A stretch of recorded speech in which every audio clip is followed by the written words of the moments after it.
semangat ataupun dalam keadaan tapaso, tetap wajib awak taat kepada pemimpin. Tapi jemaah sekalian perlu digarisbawahi, dalam riwayat lain Nabi mengatakan, wa in yu'mara illa an yu'mara bi maksiatin, kecuali pemimpin tersebut memerintahkan kita membuat aturan yang itu aturan tersebut untuk bermaksiat kepada Allah. Fa in umira bi maksiatin fala sam'a wala ta'ah. Kalau yang diperintahkan, aturan yang dibuat itu adalah berupa maksiat, maka tidak wajib awak taat dan patuh kepada pemimpin. Karena la ta'ata li makhluk fi maksiatil khaliq. Tidak boleh, tidak ada ketaatan kepada makhluk kalau itu dalam keadaan bermaksiat kepada sang khaliq, itu Allah Subhanahu wa ta'ala. Maka di dalam hadis itu bisa kita pahami jemaah sekalian, bahwa ketaatan kepada pemimpin itu bukanlah ketaatan yang mutlak. Bukan ketaatan yang mutlak. Kan tetapi ketaatan kepada pemimpin kok adalah ketaatan yang sifatnya terikat. Ketaatan yang mutlak itu hanya kita berikan kepada Allah dan Rasul. Tapi ketaatan kepada pemimpin itu terikat. Terikat dengan apa? Dengan syariat. Selama yang disampaikan oleh pemimpin itu adalah ketaatan, mendukung ketaatan kepada Allah, maka kita jalankan. Meskipun dalam keadaan tapaso, Pak. Ya, meskipun dalam keadaan tapaso. Maka kata Nabi sallallahu alaihi wasallam, wa in ta'ammara 'alaikum 'abdun, meskipun yang memerintah, yang berkuasa adalah seorang budak. Itu wasiat yang kedua. Wasiat yang ketiga, kata Nabi sallallahu alaihi wasallam, fa innahu man ya'ish minkum fasayara ikhtilafan katsira. Sungguhnya orang yang hidup di antara kalian akan mencari perselisihan yang banyak. Fa'alaikum bisunnati wa sunnatil khulafa'ir rasyidin. Kemudian Nabi mewasiatkan, kalau nampak perselisihan yang banyak, maka hendaknya kalian berpegang teguh kembali kepada sunnahku dan sunnah khulafa'ir rasyidin. Jemaah yang dimuliakan Allah Subhanahu wa taala, kata Nabi, fa innahu man ya'ish minkum ba'di fasayara ikhtilafan katsira. Barang siapa yang hidup di antara kalian sesudahku, aku akan mencari perselisihan yang sangat banyak.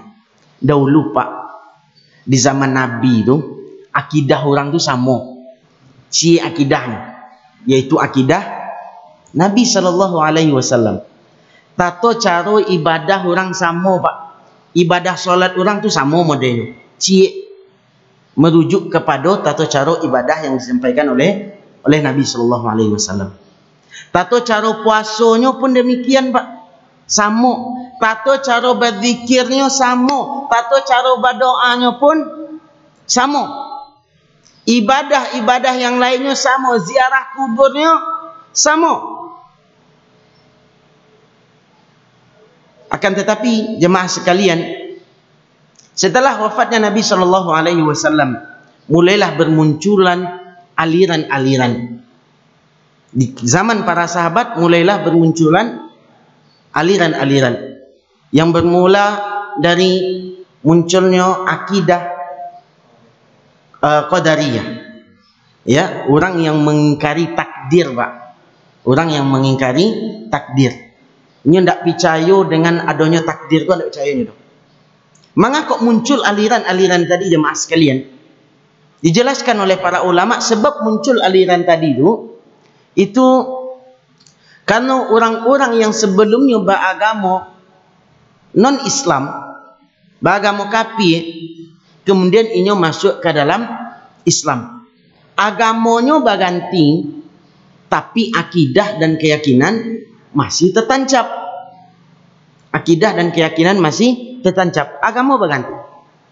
Ya, sehingga ini menjadikan agama yang sebelumnya disesuaikan dengan agama Islam.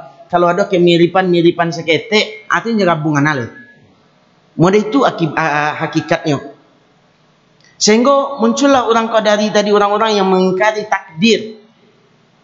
Akhirnya mereka jauh dari sunnah Rasulullah sallallahu alaihi wasallam, padahal salah satu rukun iman, kata Nabi sallallahu alaihi wasallam, an tu'mina bil qadari khairihi wa syarri.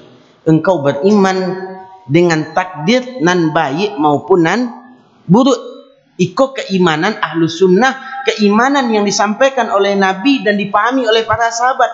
Mereka bersatu dulu di atas ikut. Akhirnya mereka meninggalkan sunnah Nabi sallallahu alaihi wasallam, tidak percaya dengan akidah yang demikian.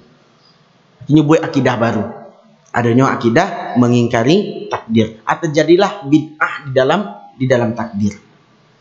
Kemudian muncul setelahnya di antaranya orang-orang Khawarij.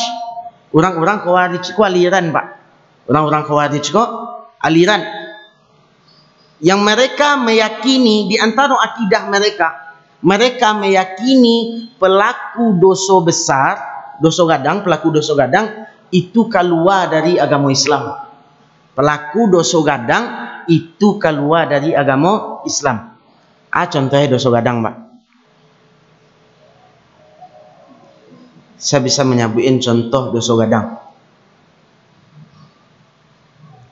Selain kesyirikan, berzina, Hasan, berzina itu dosa gadang, Pak. Berjudi, ya, memakan riba, memakan harta anak yatim, itu dosa gadang dan sejenisnya.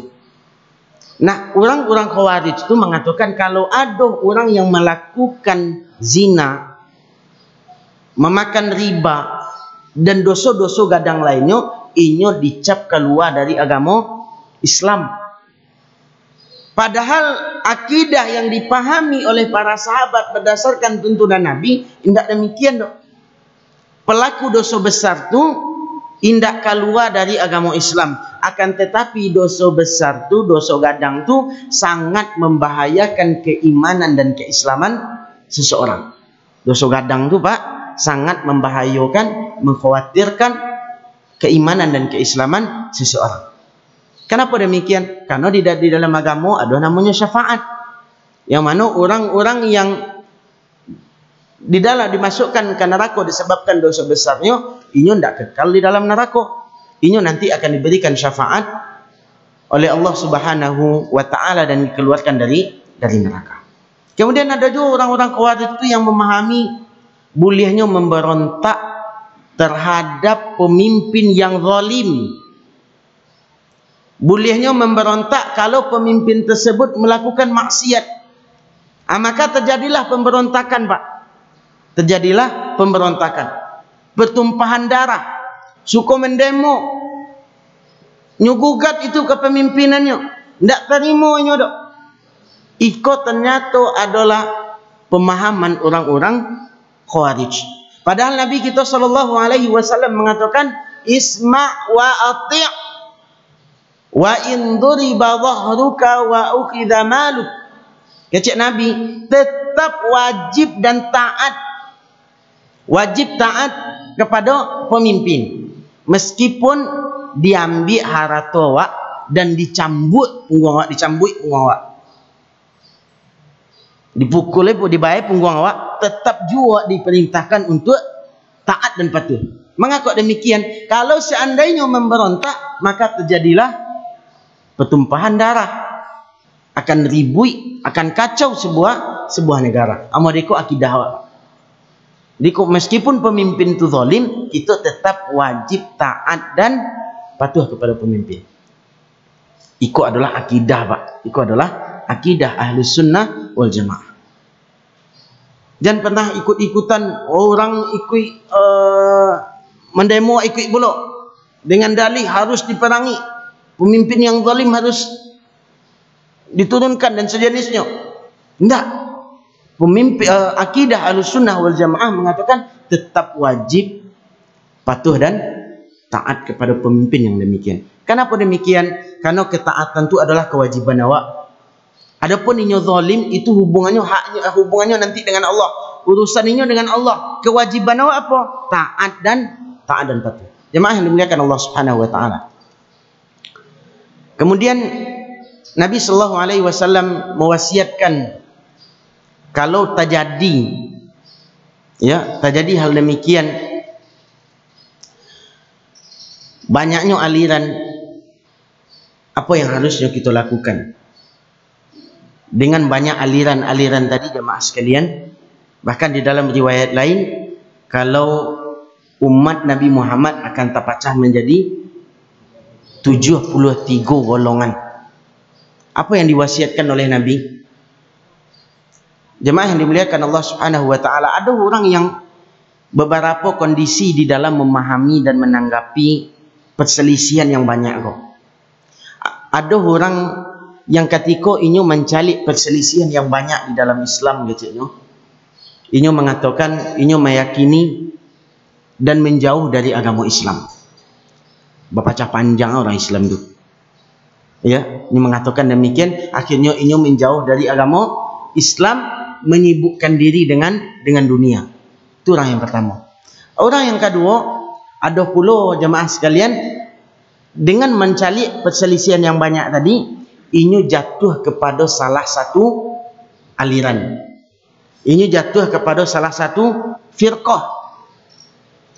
Masuk inyo ke akidah, ke firqah iko, ke aliran iko, jamaah iko dan jamaah iko. Inyo masuk salah satunya. Ada juga orang yang menanggapi demikian, yang inyo mengatakan ikut pemahaman jamaah sekalian. Ada orang yang mengatakan seluruh aliran itu baik. Kau orang yang parah, coba. Parah mana kau? Seluruh aliran baik. Terserah, ini sifatnya netral. Oh, nak masuk aliran iko, tafadhal, silahkan, ahlan wa sahlan. Tiba aliran iko, ini mengatakan ahlan wa sahlan. Alias apapun yang masuk, diterima. Model itu kondisi kebanyakan kaum muslimin sampai saat sekarang. Kondak inyo menjauh dari agama, inyo masuk kepada salah satu aliran, nyanyi di salah satu aliran. Yang ketiga, inyo menganggap seluruh aliran sama. Terus apa tunjuk Nabi kita sallallahu alaihi wasallam dalam hal itu? Apakah Nabi menyuruh awak untuk mengikuti satu aliran atau menjauh dari agama ketika melihat perselisihan? Atau awak menganggap disuruh adik Nabi untuk menganggap seluruh aliran itu sama? Ternyata tidak jemaah sekalian. Bukti cintanya Nabi kepada awak, Pak. Bukti sayangnya Nabi kepada awak, Nabi memberikan petunjuk kepada awak, mewasiatkan kepada awak, alaikum bisunnati. Wajib kalian kembali kepada sunnahku. Jangan sampai berbalik kah? Meninggalkan agama Islam. Pelajari sunnah dengan iko yang akan mengatur kehidupan awak. Iko yang akan membimbing awak kembali kepada sunnah Nabi sallallahu alaihi wasallam. Alaikum bisunnati. Pelajari agama Nabi sallallahu alaihi wasallam, dan dalam hal iko menuntut awak harus menuntut ilmu, harus belajar ilmu agama. Jangan ketika mencari Pak banyak aliran-aliran, terus kita menganggap seluruh aliran kau sama, atau menganggap kau yang paling parah jemaah sekalian, menganggap seluruhnya sama, boleh yang penting ini ada dalil. Ini mah adalah dalilnya. Dan itu sering terucap dari tengah-tengah masyarakat gitu. Ini adalah dalilnya mah. Ini adalah pedomannya mah. Ini adalah gurunya mah. Tidak demikian jemaah sekalian. Nabi SAW mengatakan seluruh aliran itu di neraka kecuali cie. Yang mana itu? Yang kembali kepada sunnah Nabi SAW, yang mempelajari agama kau berdasarkan tuntunan beliau.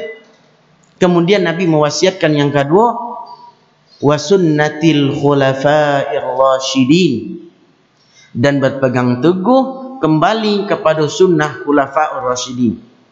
Berpegang teguh kepada sunnah khulafa'ur rasyidin. Yang ada berapa orang khulafa'ur rasyidin? Ada 4. Siapa? Abu Bakar, Umar, Uthman, Ali radhiyallahu taala anhum majma'in. Kembali kepada sunnah Nabi dan sunnah khulafa'ur rasyidin. Sang pertanyaannya, beda tak sunnah Nabi dengan sunnah khulafa'ur rasyidin? Beda. Mengapa Nabi dipisahkan sunnah Nabi dan sunnah khulafa'ur rasyidin? Ya, jemaah yang dimuliakan Allah Subhanahu wa taala, karena khulafaur rasyidin itu Pak, Abu Bakar, Umar, Utsman dan Ali radhiyallahu taala anhum, mereka adalah orang yang menggantikan kedudukan Nabi di dalam memimpin dan membimbing umatku. Setelah wafat Nabi, siapa jadi pemimpin? Abu Bakar. Setelah wafatnya Abu Bakar, Umar. Setelah Umar, Utsman. Setelah Utsman, Ali. Mereka yang menjadi kepemimpinan yang meneruskan kepemimpinan Nabi Shallallahu Alaihi Wasallam di dalam menjalankan, di dalam memimpin umatku. Khulafaur Rasyidin. Kenapa Nabi menyuruh untuk berpegang teguh dengan sunnah Khulafaur Rasyidin? Karena Khulafaur Rasyidin itu orang yang berilmu dan beramal. Orang yang berilmu dan semangat untuk mengamalkan. Itu Khulafaur Rasyidin. Mereka langsung talaki jo Nabi, langsung baraja jo Nabi, hariannya bersama Nabi, dan mereka adalah orang yang direkomendasikan dari Nabi sallallahu alaihi wasallam. Maka ketika ada mereka Abu Bakar, Umar, Utsman dan Ali membuat sebuah aturan, itu bukan dikatakan dengan bid'ah. Ya, karena ada orang mengatakan, Bapak Ibu sekalian, itu Umar buat bid'ah tu. Buat bid'ah Umar membuat tarawih berjamaah. Pak, Bu, Umar tu tidak membuat bid'ah. Umar bin Khattab tidak membuat hal demikian. Tapi itu adalah tuntunannya dari Nabi. Sebelumnya Nabi pernah melakukan. Kalaupun dibuat oleh Umar, maka wajib kita mengikuti. Kenapa demikian? Karena Nabi yang menyuruh hawa untuk mengikuti Umar, Khulafaur Rasyidin. Jadi tidak boleh kita nisbatkan untuk menghalalkan bid'ah tadi. Untuk menghalalkan bid'ah tadi, kita nisbatkan bid'ah itu kepada Umar atau kepada Utsman. Apa contohnya Utsman? Utsman membuat menyatukan Al-Quran, membukukan Al-Quran. Ya. Atau dalam hal yang lain, Umar itu, Bapak Ibu sekalian, Utsman mengadzan Jumat 2 kali. Azan Jumat itu 2 kali. Yang di zaman Nabi belum ada, tapi di zaman Utsman ada. Maka tidak boleh kita mengatakan Umar melakukan bid'ah. Tidak boleh kita melakukan hal demikian. Kenapa jemaah yang dimuliakan Allah Subhanahu wa taala? Karena Utsman ini adalah khalifah yang harus kita ikuti tuntunannya, yang direkomendasikan dari Nabi sallallahu alaihi wasallam. Maka hendaknya kita berhati-hati Pak, karena kini banyak syubhat-syubhat masuk. Banyak syubhat-syubhat mengatakan Khulafaur Rasyidin melakukan bid'ah, wal iyadu billah, untuk menghalalkan apa yang nyupa buat. Maka selain yang dilakukan dari Rasulullah dan Khulafaur Rasyidin, maka tidak boleh kita melakukan, dan tidak boleh kita menisbahkan bid'ah kepada para sahabat. Jemaah yang dimuliakan Allah Subhanahu wa taala, kemudian Nabi mengatakan wa'addu 'alaiha bin nawajid. Pegang sunnah tu, gigi sunnah tu dengan gigi geraham. Gigi sunnah tu dengan gigi geraham. Kenapa? Karena orang yang memegang sunnah, orang yang berpegang teguh dengan sunnah Nabi sallallahu alaihi wasallam, ini akan diuji. Ini dituntut untuk bersabar. Harus sabar Pak. Banyak ujiannya. Banyak ujiannya. Ujian dari keluarga, dari kawan, dari pimpinan, dari bawahan, kawan sejawat. Banyak ujiannya. Maka Nabi sallallahu alaihi wasallam memberikan isyarat, janganlah pehen tua. Pacian arek-arek, gigi dengan gigi garaman supaya kueknya. Jangan gigi mungko. Kok gigi mungko kau lapeh kau tangga Pak. Cabui. Tapi gigi dengan gigi geraham. Ikut isyarat. Kalau orang yang berpegang teguh dengan sunnah harus istiqomah, harus siap dengan ujian dan rintangan.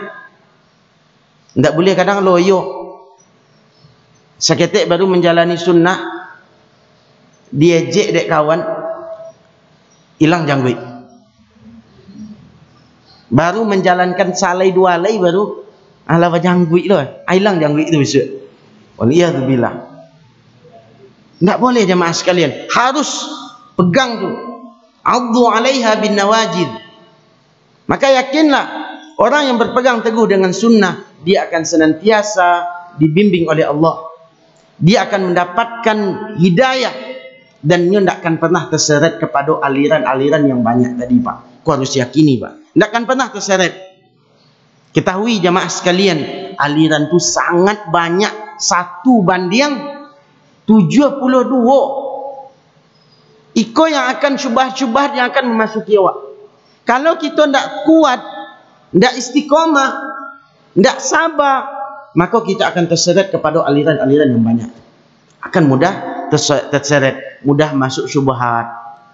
Dan banyak jamaah sekalian, orang-orang yang dah ngaji lama, dah mengenal sunnah ko lama, tapi karena kurangnya sabar, tidak kuat, akhirnya dia terseret mengatakan seluruh aliran tu sama. Wallahu ta'ala alam. InsyaAllah besok kita lanjutkan wasiat berikutnya. Semoga Allah mudahkan, Allah berikan kita pemahaman yang baik, Allah kokohkan hati kita di atas sunnah Nabi sallallahu alaihi wasallam. Sallallahu ala nabiyina Muhammad wa ala alihi wa ashabihi ajma'in.